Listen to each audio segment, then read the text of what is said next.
Okay, by the way, I am Kay Banyas, and together with this beautiful lady, Ms.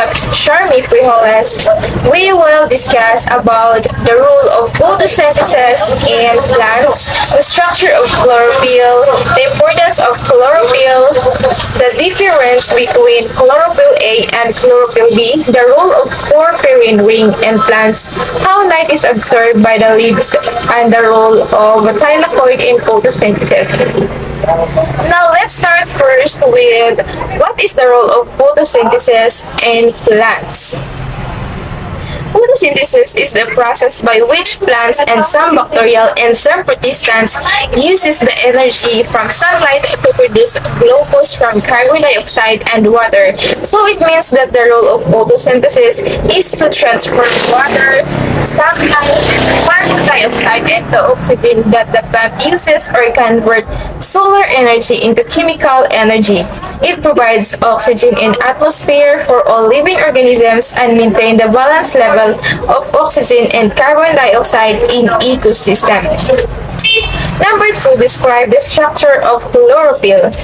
Chlorophyll is a complex molecule of a green photosynthetic pigment that is found in plants, and as we can see the picture, chlorophyll molecules are arranged in and around pigments, protein complexes, and it helps plants create their own food through photosynthesis. The chlorophyll molecule consists of a central magnesium atom surrounded by a nitrogen containing structure called a porphyrin ring or a chlorine ring. Attached to the ring is a long carbon-hydrogen side chain or hydrocarbon tail. Number 3, what is the importance of chlorophyll? The chlorophyll is the key component in the process of photosynthesis, which sustains plant life and produces oxygen for the whole planet. And its role to absorb light from the sunlight in plants, and the energy absorbed from the light is utilized to convert carbon dioxide and water molecules into glucose through photosynthesis. And as what I said lately, it is also converted solar energy into chemical energy. Number 4, the difference between chlorophyll A and chlorophyll B. So the difference between chlorophyll A and chlorophyll B is their role in photosynthesis. Chlorophyll A is the prime pigment used in photosynthesis and it captures sunlight, whereas chlorophyll B is the accessory or additional pigment used in photosynthesis, collecting the energy, sunlight in order to pass into chlorophyll A. The chlorophyll A refers to the green pigment which helps in absorbing light and providing energy in the process of photosynthesis, and it is present in the algae, cyanobacteria, and all plants.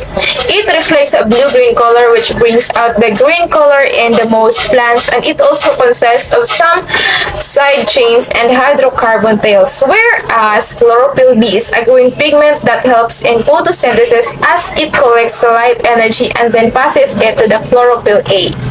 Chlorophyll B reflects a yellow-green color, and its role to increase the absorption spectrum organisms or help them to absorb more energy from the sun into chemical energy. I am Charmy R. Frijoles, and in Lesson 5, we have 3 remaining questions that we'll be tackling later on. First is discuss the role of porphyrin ring in plants. Second, describe how light is absorbed by the leaves. And last, what is the role of the thylakoid in the photosynthesis? So let us now describe the role of porphyrin ring in plants. The role of porphyrin ring, in a simple way, is it causes both the red color of blood and the green color of plants. They are most lipophilic pigments that display relatively high chemical stability because the ring is flat in space and the distribution of electrons is fairly equal around the circumference of the ring. It is stable because we have heard that the electrons are distributed equally on the ring. Porphyrins are also capable of absorbing certain wavelength in light, especially when associated with different ions.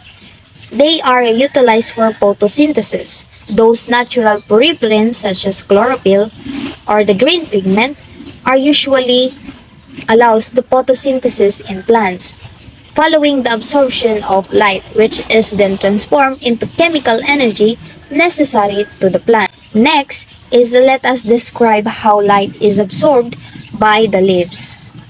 So, light energy initiates the process of photosynthesis when pigments absorb the light, meaning when there is no absorption done by the pigments, photosynthesis won't be possible for light, energy won't proceed. Thus, during photosynthesis, chlorophyll absorbs energy from the blue and red light waves. So chlorophyll is the ones who responsible in doing this thing, or it absorb the light and reflect green light waves, making the plants appear green. This is why plants appear green to us. Though the intensity of the visible color vary to genotype and the environmental factors. So the intensity or the color of a leaf is based or vary on the genotype or its genotype and the environmental factors that affect the leaf. The increased rate of photosynthesis as a function of absorbed wavelengths correlates well with the absorption of frequencies. It is evident that only the red and blue ends of the visible parts of the electromagnetic spectrum are used by the plants in photosynthesis. So last, we have what is the role of thylakoid in the photosynthesis. So the thylakoid is the structural unit of photosynthesis, which there is a flattened sacs or vesicles containing photosynthetic chemicals. So there is sacs or vesicles that contain the chemicals used by the plant. This thylakoid is the site of photochemical or light-dependent reactions that produce the byproducts of the plant. Both prokaryotes and eukaryotes, we have known that prokaryotes are those in animal kingdom, just like that, and the eukaryotes are those in the kingdom plantain, for example. And those in eukaryotes have the chloroplast with a surrounding membrane. Thylakoid are stuck like pancakes in stacks and collectively that is collectively as grana. So we see in a picture, thylakoid is like a stack of which is called grana. And that will be the end of the lesson 5 in CAF2, the botany. Thank you for watching.